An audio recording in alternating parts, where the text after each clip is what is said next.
The January 6th committee filed multiple motions to dismiss this past week, trying to get rid of lawsuits that have been filed against some of the people that they're seeking testimony, documents, phone records, and other information from with their ongoing investigation into the events of January 6th. Most of the people who are, either suing or being sued by the committee are the people involved in the actual Stop the Steal rally, which preceded the Capitol Riot. And forgive me if I'm wrong, but wasn't that supposed to be like the initial focus of the January 6th committee? Look, I'm glad we're uncovering all of these potential crimes of the Trump administration. But originally it was supposed to be like, okay, we're going to look at what happened at the Capitol Riot by looking at what happened before the Capitol Riot. And now the committee is saying, you know what? Screw it. We're not going to fight these lawsuits. Whatever. Y'all go away. We're not even worried with you because they have deemed these lawsuits less important. So the Stop the Steal rally is now less important than uncovering the crimes of the administration. I don't disagree with that, but it kind of sucks, especially when you understand the reason why they've decided to not pursue these lawsuits. Because they don't have the money to do it.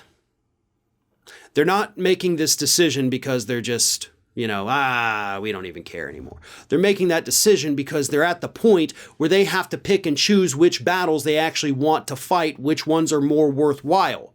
And yeah, uncovering the crimes of the former administration is absolutely the highest priority.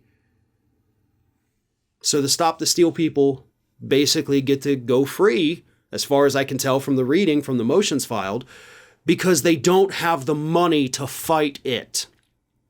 And I think deep down these people knew that, right? I think they had to have known to a degree, like, look, if we challenge them in court, maybe we win, or maybe they just have so many lawsuits going on, which they do, that they simply can't fight them all because they don't have the funding. Now, whether or not these people knew they didn't have the funding, don't know. So lawsuits against Ali these lawsuits, by the way, they're either brought by these individuals or they're filed against these individuals for not complying with requests. People include Ali Alexander, Christine Torre, and even one by John Eastman. So those lawsuits, the committee wants to dismiss them. They don't even want to fight them anymore. They still have other lawsuits that have been filed against them. Phil Waldron, who pushed claims to Trump advisors about voting machines. Amy Harris, a photographer with ties to the Proud Boys. Kelly Meggs, a leader of the Oath Keepers. Kelly Ward, chairman of the Arizona Republican Party. Alex Jones, we all know who he is. So yeah, these are all lawsuits that the committee right now is not paying attention to.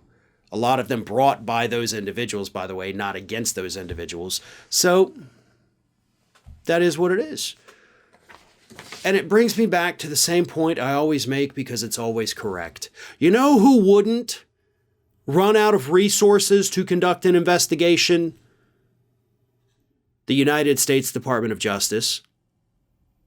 So if the DOJ had done what I've been screaming at them to do for quite a long time now, and appointed a special prosecutor to look into all of this, actually multiple special prosecutors to go after each avenue, one for the rally, one for the actual riot, one for the, attempts to overturn the election. So at least 3.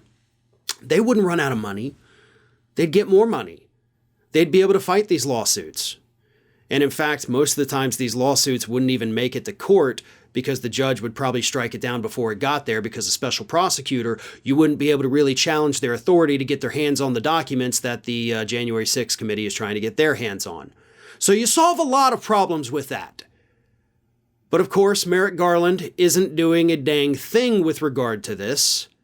So the committee, with its very limited resources that are apparently running out, has to make these tough choices. And now there's a lot of questions that are going to go unanswered. Hey everyone, this is Aspen.